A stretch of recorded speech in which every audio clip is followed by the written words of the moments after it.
Buenas tardes, bienvenidas y bienvenidos a la 81ª sesión del Seminario de Perspectivas Críticas en Educación de México y Latinoamérica, Construcción de Discursos y Prácticas, titulada La Reforma Educativa y la Consulta Nacional, cancelar, abrogar o derogar. Nos acompaña en esta ocasión Luciano Rivera, Roberto González y Marcelino Guerra. Luciano Rivera es doctor en Pedagogía por la Universidad Nacional Autónoma de México, es investigador de la Universidad Pedagógica Nacional. Sus líneas de investigación son reformas y políticas educativas en educación básica, profesión docente, prácticas de gestión y procesos de subjetivación.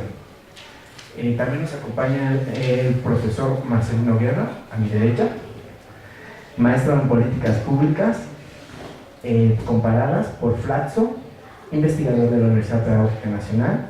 Sus líneas de investigación son procesos institucionales y prácticas de subjetivación en organizaciones educativas. Y al extremo izquierdo, Roberto González Villarreal, el radical, sí. Bueno, sí, doctor en Economía por la Universidad Nacional Autónoma de México, investigador de la Universidad Pedagógica Nacional, líneas de investigación, movimientos sociales, violencia escolar, educación laica. Entre algunas de las publicaciones que han hecho las tres que hoy nos acompañan, y muchas gracias, les agradecemos mucho por haber aceptado nuestra invitación a este espacio que llevamos realizando desde el 2007 hasta la actualidad. Entre los textos que han producido entre los tres están Reforma Educativa y Partidos Políticos, publicado por Clapso; Luchas por la Reforma Educativa en México, Notas desde el Campo, libro publicado por Clapso; Anatomía Política de la Reforma Educativa, libro publicado por la UPN; Los Poderes Percutidos, el proceso legislativo de la Reforma Constitucional en Educación del 2012 al 2013, texto publicado por la UPN; Reconfiguración de la profesión docente en México, de la acreditación voluntaria a la evaluación obligatoria. Y así como autores, cada uno de ellos también tiene otras publicaciones. Sin embargo, subrayamos el trabajo colectivo que llevan a cabo los tres en el análisis sobre la reforma educativa que estamos viviendo y sobreviviendo también. ¿Por qué de esta sesión? Se lleva a cabo esta sesión del seminario titulada La Reforma Educativa y la Consulta Nacional, cancelar, abrogar o derogar, ya que consideramos esencial discutir lo que está sucediendo con la reforma educativa del 2013 y los foros de consulta que se están llevando a cabo, que está llevando a cabo el nuevo gobierno de Andrés Manuel López Obrador. Consideramos que es un tema fundamental, ya que lo que está en juego es el proyecto educativo y también las nuevas prácticas pedagógicas, educativas, culturales y otras. Vamos a hacer la siguiente dinámica, bueno, si les parece a los que están en la mesa. Y vamos a ver si les parece o no les parece. Vamos a plantear algunas preguntas y a partir de esas preguntas van a ir respondiendo nuestros ponentes. Primero nosotros desde el seminario plantearemos 2 o 3 o 4 preguntas y después con su participación de ustedes como público irán haciendo las preguntas que ustedes deseen. La dinámica sería si quieren que les presente desde un inicio todas las preguntas o una por una. Ustedes ¿cómo ven? ¿Qué les parece? Como se diga. Como se diga. Bueno. Como el cuerdo, como quieras quiero y como. Bueno. Puedo también, bueno. Está. Bueno, la primera pregunta es: ¿cuál es el futuro de la reforma educativa? ¿Y qué es en sí mismo la reforma educativa? Porque a veces es lo que no estamos comprendiendo. ¿Qué es la reforma educativa? Si solamente es la evaluación punitiva o la defensa de la educación de calidad. ¿Tienen el tiempo que consideren? Va. Es pura banda de licenciatura, maestría. ¿En pedagogía? Sí. Okay. No, hay geografía también. También geografía. Va. Ok, digo va. A ver quién está hablando uno, ¿no? Sí, esta es la pregunta central. Yo quisiera empezar con como empezamos con los profes de Michoacán y de otros lados a los que vamos, en estos momentos, cuando habla del futuro de la reforma educativa, lo primero que hay que decir es que ya hay un compromiso de cancelar la reforma educativa. Eso ya no está a discusión. La reforma educativa, la cancelación de la reforma educativa es un compromiso, una promesa, una propuesta hecha por AMLO en la campaña electoral. Nosotros, de manera provocadora, también hay que provocar a la banda, decimos que la reforma educativa fue derrotada en las urnas más que en las calles. Porque la reforma educativa, y esta es la primera cuestión que queremos plantear, la reforma educativa no es un acto, la reforma educativa no es una reforma constitucional, la reforma educativa no es un programa de gobierno, la reforma educativa es un proceso, primer punto. Es un proceso y así hay que verlo. Todas las reformas educativas son un proceso, tienen ciertamente un inicio, que es un inicio en este caso espectacular, un inicio fuerte, pero no queda nunca ahí, sino se va desarrollando. Entonces, primer punto, la reforma educativa es un proceso. ¿Cuándo inicia? Con una reforma constitucional que se promulgó en el Diario Oficial el 26 de febrero del 2013, que consiste la reforma constitucional en una modificación de los artículos 3 y el artículo 73 de la Constitución. Y aquí viene la cuestión interesante. ¿Qué es lo que dice ese primer punto de la reforma educativa? Lo que dice primero, lo primerito que hace, voy a dejar las cuestiones de léxico, porque hay dos cuestiones de léxico en esa reforma, y las cuestiones de puntuación, que hay como 3 o 4 cosas de puntuación. Cuando uno lee la iniciativa, uno tiene que considerar estas y desecharlas un poquito, porque hay modificaciones que son de punto y coma y cosas de esas. Las dejo de lado. Lo primero que hace es poner un nuevo criterio de la educación.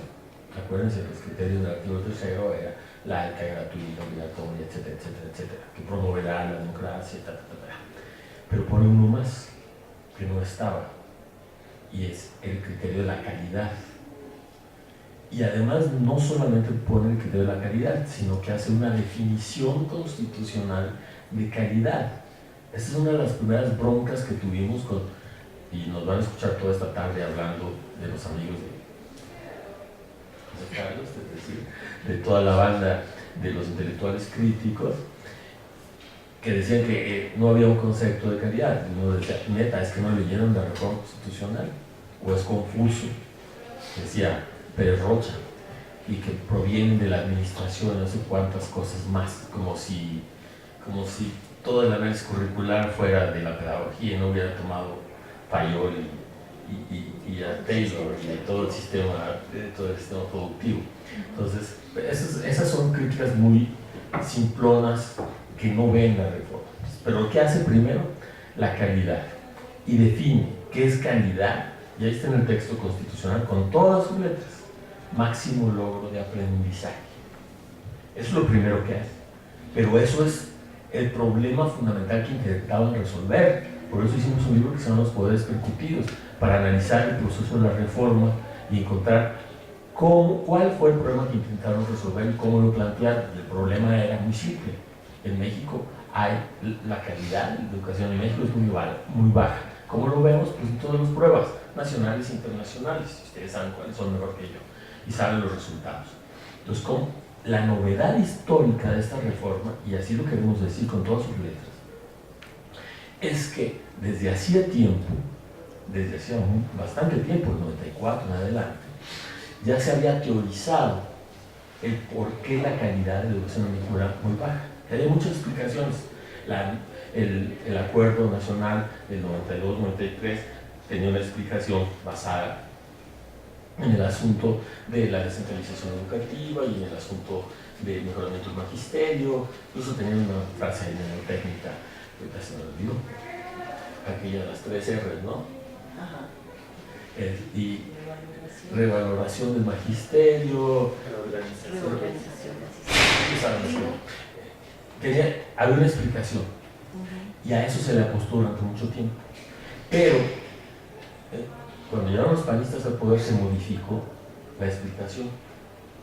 Y después del fracaso de la ACE, de la Alianza de la Calidad de la Educación, que es muy parecida a la reforma, esa fracasó, entre otras cosas, porque la evaluación en ese momento en la ACE, que es en 2007-2008, decía que la evaluación era una evaluación voluntaria. Y desde el momento que es voluntaria, entonces ya no genera efectos.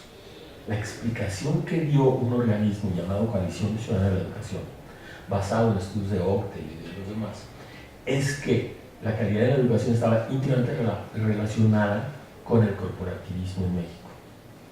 Y entonces se trataba de cortar, justamente, cortar las relaciones corporativas y el modo de estructura, el modo de contratación del magisterio. Por eso, seguido en la reforma constitucional, viene la siguiente frase que es verdaderamente notable, que es el asunto de la idoneidad. No habla de desempeño, el texto constitucional en ningún momento habla de desempeño, habla de idoneidad en 3 o 4 razones más tomadas de algunos estudios de economía de la educación en la función de aprendizaje. Entonces dice una frase retórica muy notable también, que es el asunto de, sin duda alguna, lo que más incide en los aprendizajes, en la calidad de la educación en este caso, como máximo de aprendizaje, es el asunto de la idoneidad de los docentes. Segundo tema importante, no habla de desempeño, es idoneidad. Idoneidad y desempeño generan acciones de política totalmente distintas. La idoneidad va a generar todo lo que antes se me olvidaba aprender en mi vida, perfiles, parámetros e indicadores. El desempeño tiene otro modo de medirlo, otro modo de actualizarlo, que es lo que se va a discutir ahorita. ¿Sí? Y después, ¿qué hace? Después, ¿qué hace? Que define el problema como problema de calidad, que establece una definición de calidad como máximo logro de aprendizaje, de que encuentra el determinante fundamental del aprendizaje según la reforma constitucional en la idoneidad, pues sigue el mecanismo de control, el mecanismo de regulación. Para ese mecanismo de regulación, pues todo el sistema de evaluación y consecuentemente el asunto del servicio profesional docente y la institución que se va a encargar de eso, o mejor dicho, la organización que se va a encargar de eso, que es el INE, ¿no? La iniciativa racionalmente es muy coherente, argumentalmente es muy mala. Tiene tantas dificultades que tuvieron el proceso parlamentario, que duró solamente 10 días, tuvieron que modificar muchísimas cosas porque estaba mal hecha. Entre otras cosas, tenía problemas de constitucionalidad, decía que iban a legislar sobre el servicio profesional docente, pero no estaba definido en el artículo 73, que era una atribución del Congreso de la Unión, legislar sobre el servicio profesional docente. Es decir, racionalmente es muy coherente, argumentalmente es muy mal. Y es peor todavía la circulación de los diputados y los senadores, pero se cambió mucho. Lo interesante del caso, entonces, es que la reforma inicia como una reforma constitucional que tiene estos elementos básicos que les cuento. Primero, un problema que resolver. Segundo, una definición de calidad. Tercero, un operador, que es el asunto de la idoneidad de los docentes. Cuarto, un organismo de gestión, que es el INE, ¿sí? Y no queda ahí, porque en los transitorios se incorporan muchos elementos que son muy importantes. El más importante de ellos, al grado tal que generó mucha discusión y en la Cámara de Senadores fue bajado, así se dice en términos parlamentarios, lo bajaron del dictamen, es en la autonomía de gestión. Y las críticas eran las que ya conocemos. La autonomía de gestión iba a generar procesos de charterización o procesos de privatización, etc. Lo que generó después. Pero lo bajaron ahí y después una chica de Morena, bueno, de lo que ahora es Morena, es Marta Palafox, que era una exprista de hace unos meses, les hizo el favor y lo subió a ese tribuna. Yo no sé por qué lo subió y quedó entonces también hay lo que llamamos cabezas de playa conceptuales en esta reforma constitucional que va a iniciar todo el proceso de reforma educativa. Entonces, les decía, lo primero es entender la reforma como un proceso que inicia con una reforma constitucional. Inicia. pero no se queda ahí. También en los transitorios hay otros temas importantes, que es el asunto del censo, el SIGEL, el sistema de información, y el modelo educativo que ya está anunciado por ahí. Luego es muy importante para estos momentos, es muy importante señalar que la iniciativa de Peña Nieto era una.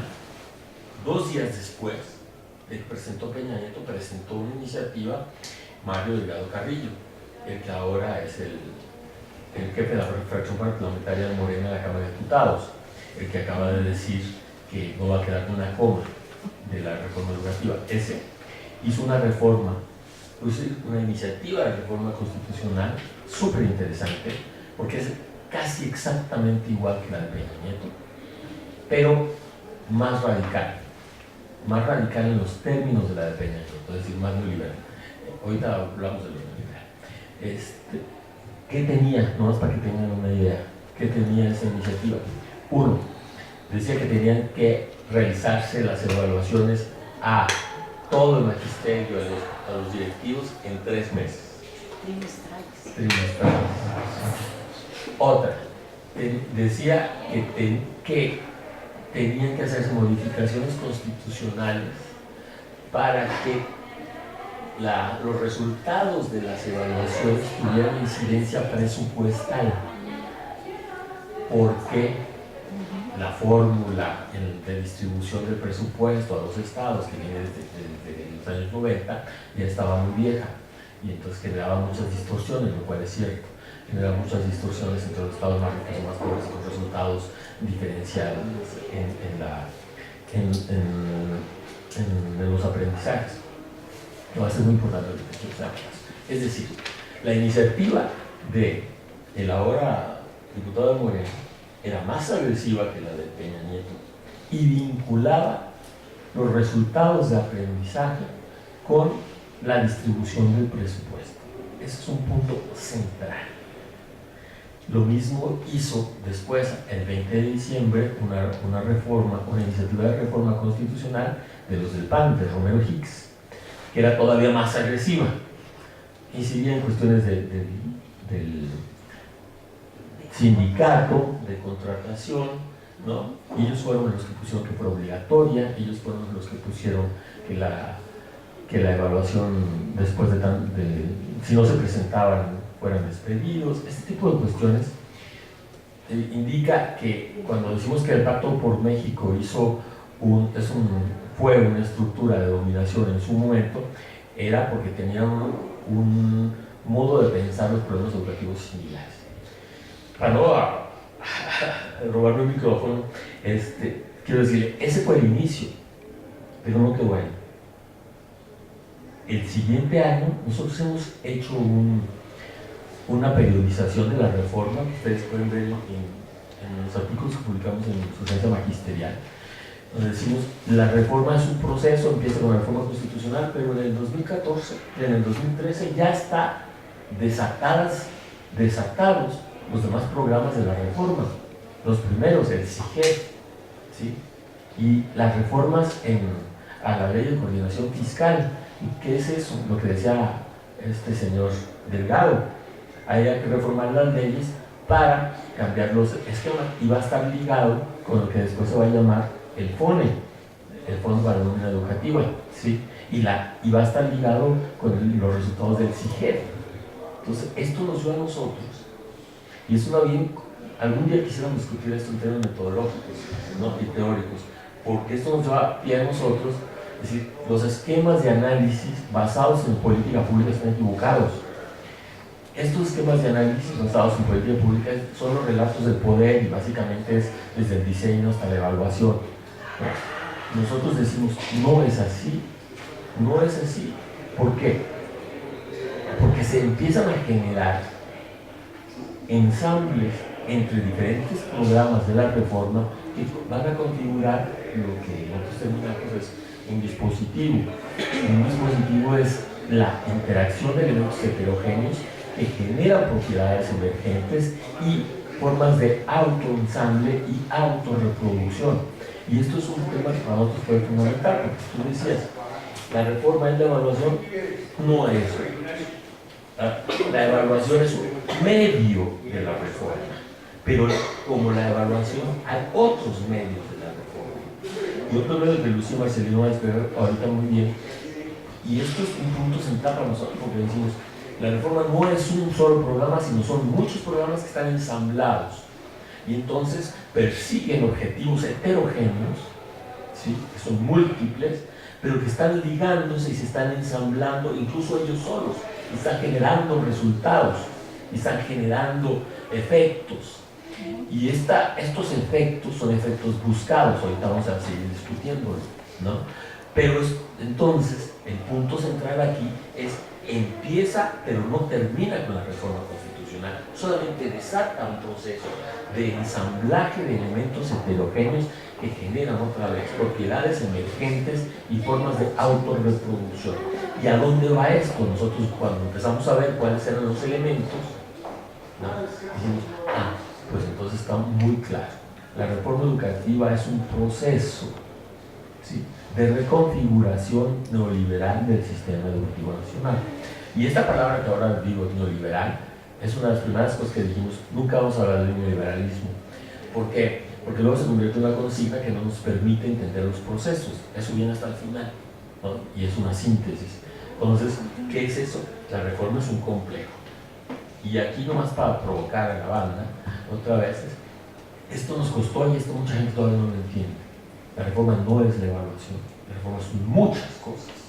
Y a la gente le ha costado uno y parte del otro entender, ¿no? Porque son bien machines. Por eso les digo así siempre, los provoca de esta manera. Entonces, no lo han entendido todavía. Y hay muchos profes que creen que la reforma ha sido solamente... Pero no solo la gente. No, no. Investigadores, intelectuales. No toques ese tema si quieres tocarlo. Bueno, porque traemos aquí. Yo bailo ese baile. ¿Quién quiere contigo? Pero quiero decir en relación a esto de la evaluación. Cuando estábamos discutiendo constantemente sí hubo ese reduccionismo que dice Roberto. Cuando planteabas, es que no es que sea la reforma la evaluación, decía, no, es que es el corazón. Es así de, no es el corazón, la evaluación, son otros procesos que tendríamos que empezar a identificar y no se podía porque también había todo el proceso de movimiento social, de resistencia, de reorganización del movimiento desde el 2013 hasta la fecha, de darse cuenta de cuál era la posibilidad. Primero, el magisterio había sido atacado ferozmente por los medios de comunicación y entonces lo que estaba recuperando también era parte hasta de su propia identidad, de su propia acción de creerse capaces de que podían reorganizarse, y hubo mucho por esa parte de ciertos grupos o de ciertos intelectuales o de unos maestros reconocerse de que podemos enfrentar la reforma, pero a veces pasó esto que dice Roberto, se redujo pensar que la reforma era la evaluación únicamente y sirvió como bandera para moverse por mucho tiempo. Sin embargo, lo que dice Roberto, hoy también los maestros de la CENTE están empezando a escuchar que no es solamente la evaluación, sino hay otros procesos de reorganización, de corrupción, de privatización, y que no solamente está en la educación básica, sino está en los diferentes niveles de la educación preescolar, primaria, secundaria. De hecho, ahorita, por ejemplo, si hace algunos meses estaban que hay una urgencia de la reforma estructural de la universidad, ¿y a qué nos referiríamos? Y eso yo creo que hasta el final, pero ¿a qué nos referiríamos? ¿Qué está pasando? Bueno, ¿quién quiere continuar? Perdón por meterme a escuchar.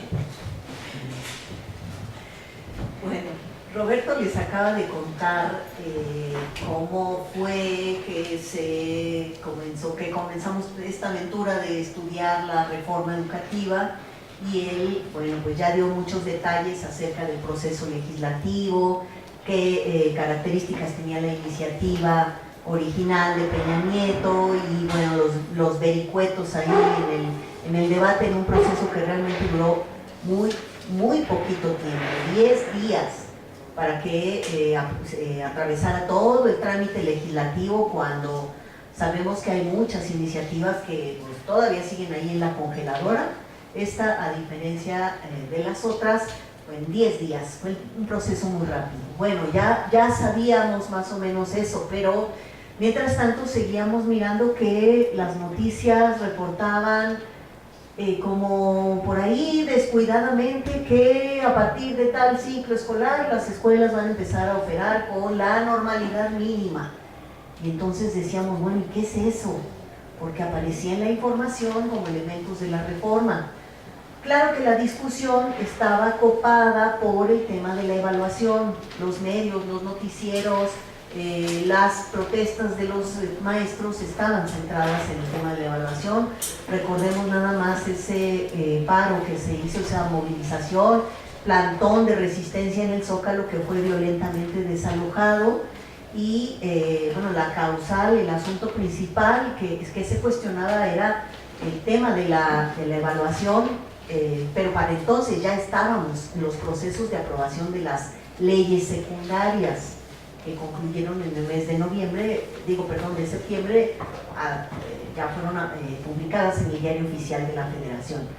Bueno, cuando comienzan ya a desarrollarse todos los procesos de evaluación, pues sí, nosotros le dábamos vueltas al asunto porque decíamos, a ver, es solo la evaluación. Primero, además, había que entender la evaluación, que fue todo un reto porque la información no estaba completa.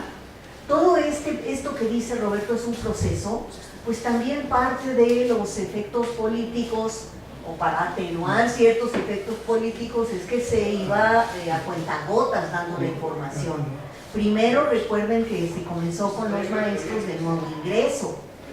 Eran egresados de normales o de universidades que no iban a protestar, pero buscaban un trabajo. Ya sabemos cómo está el tema, bastante crítico en el país y en el mundo. Buscaban un trabajo y se abrió primero la convocatoria para quienes buscaban ser maestros, postularse para ser profesores de nuevo ingreso.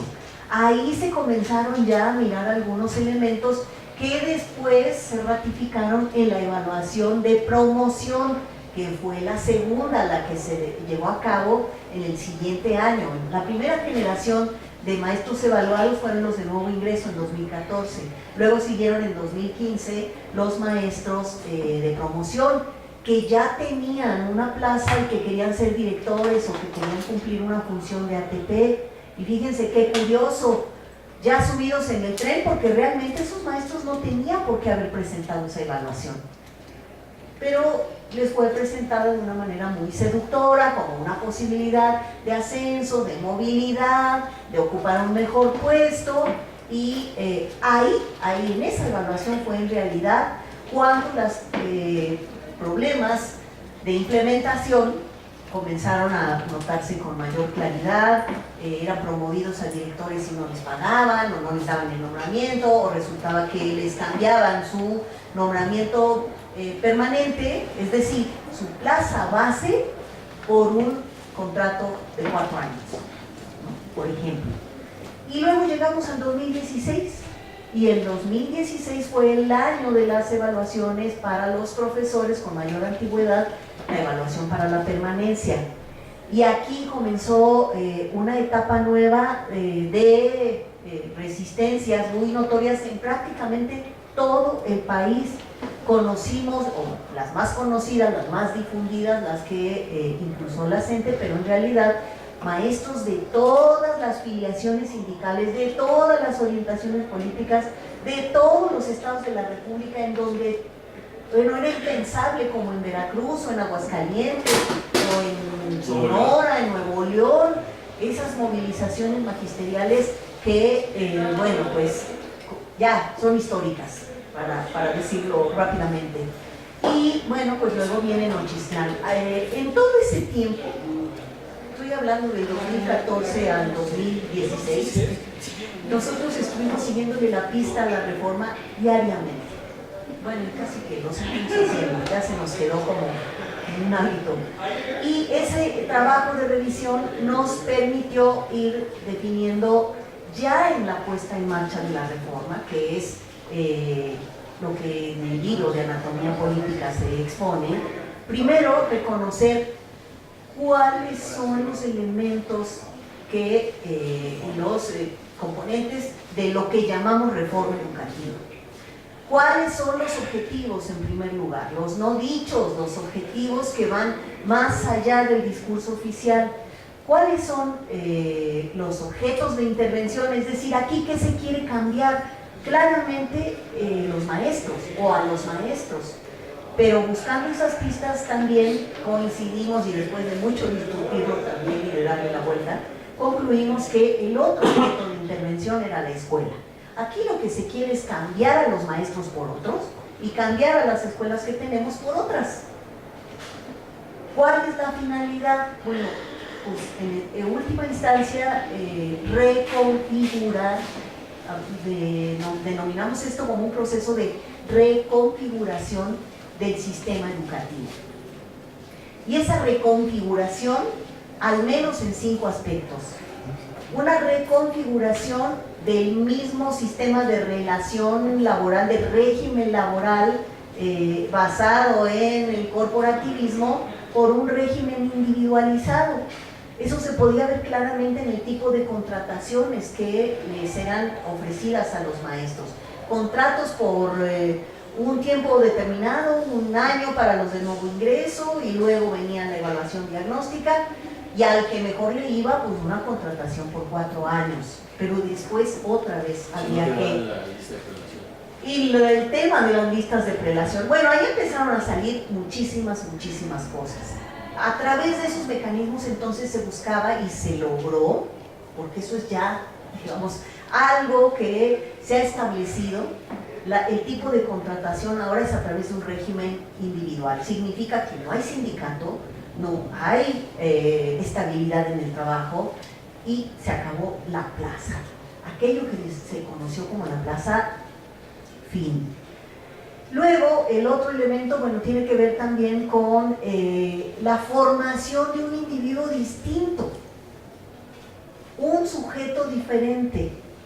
Ya ahora lo decimos, como explicaba Roberto, bueno, en aquel momento no le llamábamos un sujeto neoliberal, pero sí identificábamos que se perfilaban rasgos de un sujeto precario, acostumbrado a la incertidumbre, a la inestabilidad. Y bueno, pues si a través de los maestros se iba a lograr esto, ¿quién forma a los alumnos? Pues esos mismos maestros precarios, ¿no? Esos mismos maestros inestables. Otro tema, realmente los otros 3 temas se relacionan con eso que muchos llaman la privatización, pero que nosotros pensamos que va mucho más allá de eso. Estamos hablando también de formas de financiamiento de la escuela que cada vez dependen más de los recursos familiares, los recursos que aportan las familias.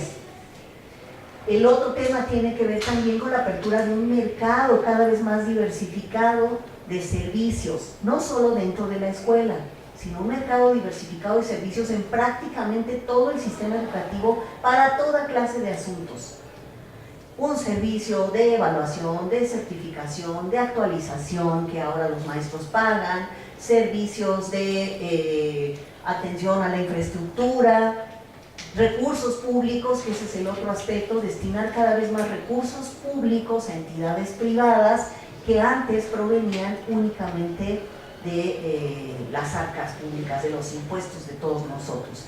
Y finalmente, bueno, pues está el tema de la charterización, esta tendencia hacia la transformación de las escuelas públicas en escuelas sostenidas con fondos privados. Y ahora ya lo podemos ver con mucha mayor claridad en el tema de la autonomía curricular y los famosos clubes. Bueno, entonces pudimos así identificar que los objetos de intervención eran estos 2 que les mencioné, maestros, escuelas, y que los medios de intervención para modificar a los maestros tenían que ver sí con la evaluación, pero era solo uno de los medios. Otro medio fue la autonomía a través de programas como Escuela al Centro. Ese programa Escuela al Centro, bueno, pues realmente es muy poco conocido, pero en el cotidiano de las escuelas, sobre eso es sobre lo que trabaja.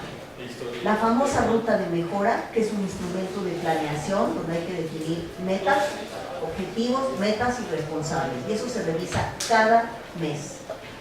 Está también el tema de pues la misma violencia. Nosotros podemos identificar que a lo largo del proceso de la reforma se ejercieron distintos tipos de violencia, no nada más el garrotazo directo, no nada más esas imágenes de maestros conducidos por el ejército y la policía a abordar aviones o a sacarlos de los hoteles. Ahora nos han contado cada cosa en Veracruz, por ejemplo, que fueron a sacar a punta de garrotazos a los maestros que estaban hospedados, ni siquiera estaban en las calles los maestros. Los fueron a sacar de sus habitaciones de hotel y a llevarlos como viles presos a las sedes donde se iban a desarrollar las evaluaciones. Así que bueno, y la violencia ha seguido y bueno, ahorita podríamos quizá pensar que ha amainado, pero ese es un medio que se va a utilizar, se ha utilizado y se seguirá utilizando cada vez que se considere necesario.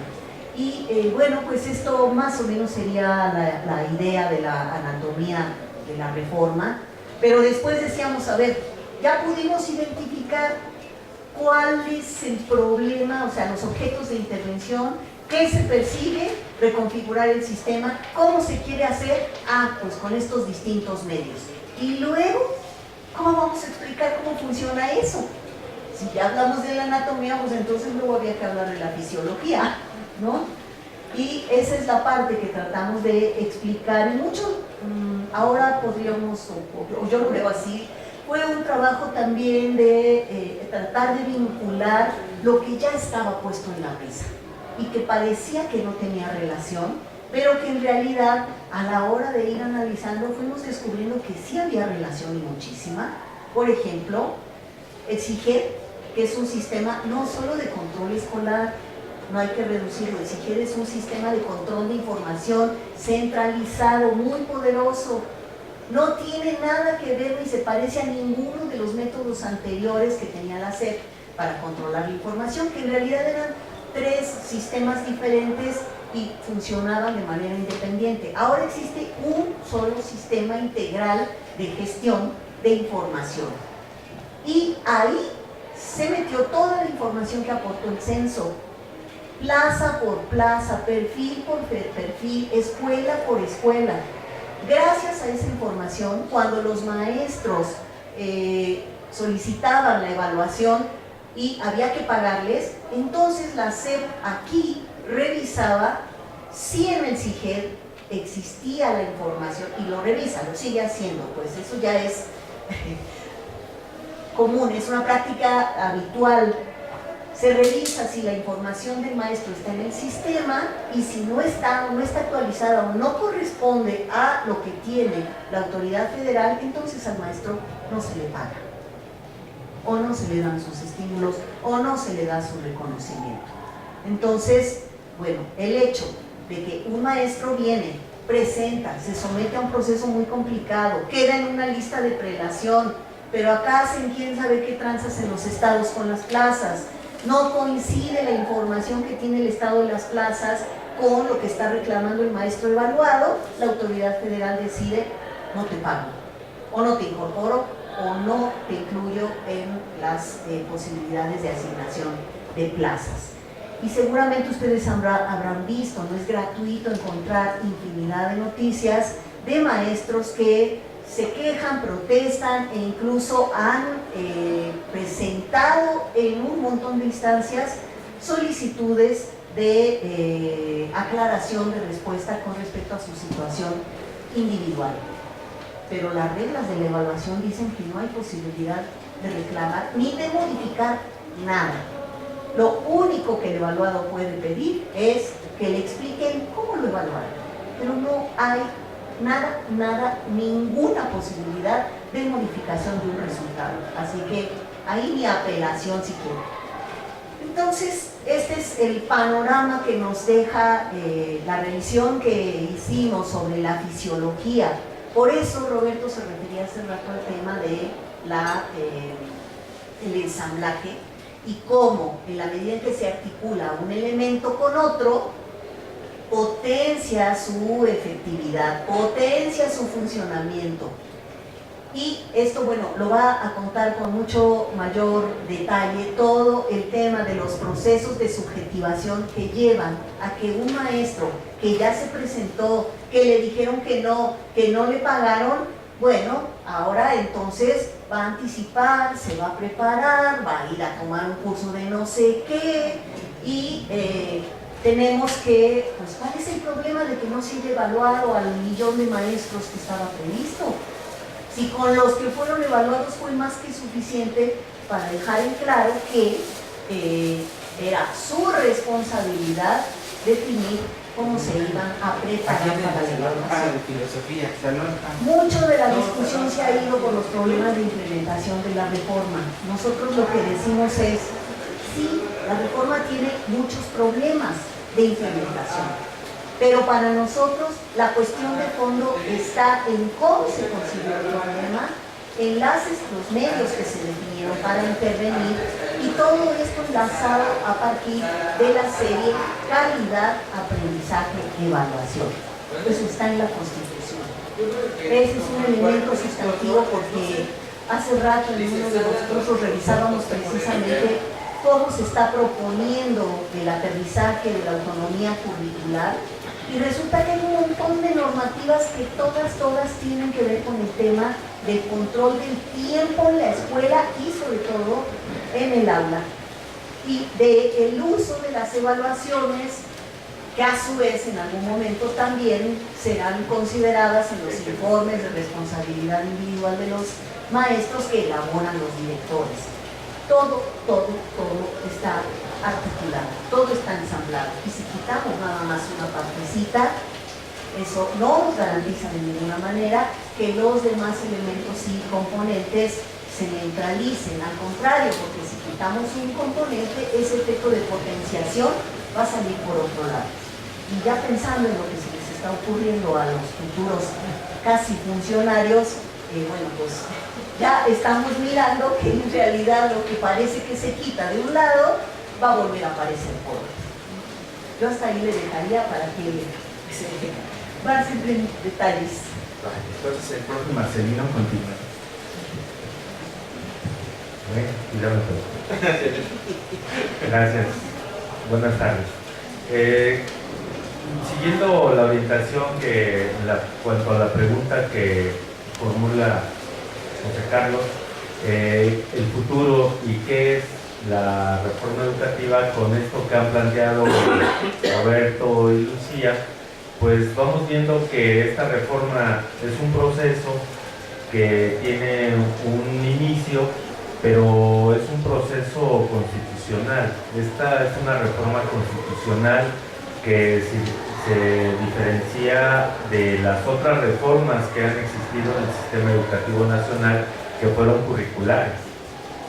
Y parte de la problemática que hemos tenido para el debate, para la comprensión de la reforma educativa, es que se ha llevado por el lado de lo curricular. Y cuando se decía que la reforma educativa 2013 no era educativa, era porque no tenía un modelo educativo. Se pensaba que era una reforma curricular. Y esto fue alimentado mucho por investigadores y dirigencias sindicales, institucionales y disidentes de todas las fracciones.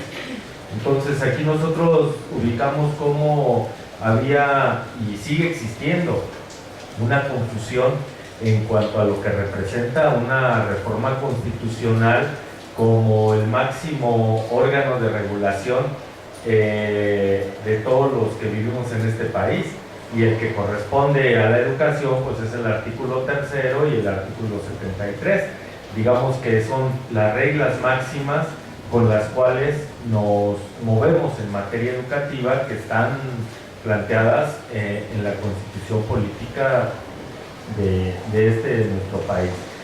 En ese sentido, vamos ubicando que una parte fundamental era distinguirla entre la reforma constitucional y la reforma curricular. Cuando se va haciendo este desglose de lo que tiene el artículo tercero constitucional, nos vamos dando cuenta que hacemos un trabajo, para poderlo realizar más bien, es un trabajo metodológico, pero también político. Y esto es lo que quisiera un poco centrar. ¿Cómo pasar metodológicamente desde una problematización del problema que nos decían y nos siguen diciendo que es lo que va a atender el artículo tercero constitucional, que es la calidad como máximo logro de aprendizaje para la formación del nuevo capital humano, y tiene que garantizarse a través de una evaluación permanente de los maestros que sean declarados idóneos o no a lo largo de su trayectoria profesional, siendo esta evaluación obligatoria. Nosotros vemos que un primer elemento para comprender la reforma educativa tiene que ser con la problematización. ¿Cómo se construyó el problema que nos están diciendo que se va a atender a partir del artículo tercero constitucional? Estemos de acuerdo o no en la definición de calidad, pero ahí existía la definición de calidad. Y este ha representado una cárcel cognitiva para el grueso de los investigadores, para el grueso de los asesores de las dirigencias magisteriales de la CENTE, porque es lo que siempre evitan en sus discursos y en sus planteamientos. Nunca plantean cuál es el motivo central de la reforma constitucional, que es la calidad. Y de esto se vale toda la continuidad que tiene este problema asentado en el artículo tercero para cruzar todo el sistema educativo nacional y reconfigurarlo. Pero no es nada más reconfigurarlo en términos de las instancias, sino también de todo lo que significa hoy en día la conducción y la orientación del sistema educativo nacional, que es la forma de gobernarlo. Y la forma de gobernarlo en esta conducción y orientación también significa problematizar la manera en cómo va teniendo efectos, afectaciones y producciones ese concepto de calidad a lo largo de todo el sistema educativo nacional. Entonces, convertimos lo metodológico en político y lo político en metodológico. Metodológicamente, para avanzar en una discusión política de lo que significa la educación actualmente en nuestro país, tenemos que comprender qué es lo que están planteando como problema central, y es la calidad. Y lo tenemos que problematizar en términos de cómo lo construyeron, quién lo construyó, cuál es su origen, hacia dónde va, qué va a producir y qué va a afectar, a través de varios y distintos efectos que va a tener en quién. No nada más en un actor, que es en lo que se centró la movilización completa, en el maestro, pobre maestro. Los golpearon, los desalojaron, los minimizaron, les quitaron la plaza, pero les quitaron la identidad también, y les quitaron lo que es el magisterio, los convirtieron en maestros individualizados y competitivos, pero no vieron todo este efecto que traía todo el concepto de calidad al marcar como definición el máximo logro de aprendizajes para el nuevo capital humano. Entonces, ¿cuál es el punto de llegada de esta reforma? El nuevo capital humano, que es el alumno, y ahí poca atención se ha puesto, pero el que va a lograr eso es el maestro, es un medio para llegar a el nuevo capital humano, que son las nuevas generaciones. Entonces, ahí es cuando podemos plantear que esta reforma educativa del artículo tercero constitucional tiene una mirada ultra neoliberal, pero es la primera vez que aparece una definición tan clara de lo que se pretende con la formación de las nuevas generaciones. De esa manera no había sido expresada de manera anterior. ¿De qué se vale? Estos planteamientos no hubieran sido posibles si no hay complicidades.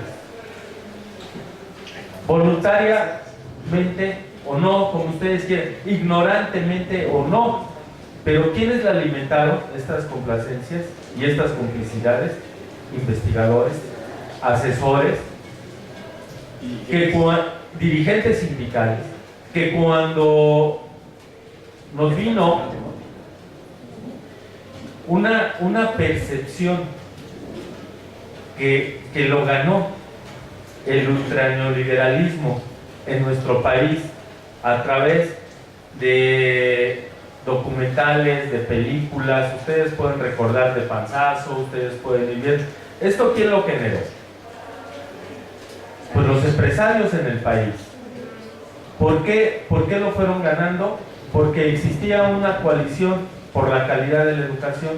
No desaparece nunca el término maldito ultraliberal de calidad, que pocas veces se ha querido confrontar. Es algo que está tan interiorizado y enquistado que les preguntaríamos, y nosotros también nos preguntamos, ¿quién no quiere una educación de calidad? Y todos podemos decir que sea de calidad, pero no así, sino así, pero que sea de calidad. Porque la calidad nos la han vendido como el emblema de la colonización en todos lados. El progreso y el futuro está en la calidad. ¿Cómo mejorar la calidad? En educación, con el máximo logro de aprendizaje. ¿Qué tipo de aprendizajes? Estandarizados. ¿Quién define los estándares? Los del mercado laboral. Los que quieren que seamos, hoy en día, a través de todo este capitalismo cognitivo, porque hoy en día lo que juega en mucho es el conocimiento como fuente de explotación. Entre más competente sea uno, entre más habilidades, más destrezas, más capacidades para resolver problemas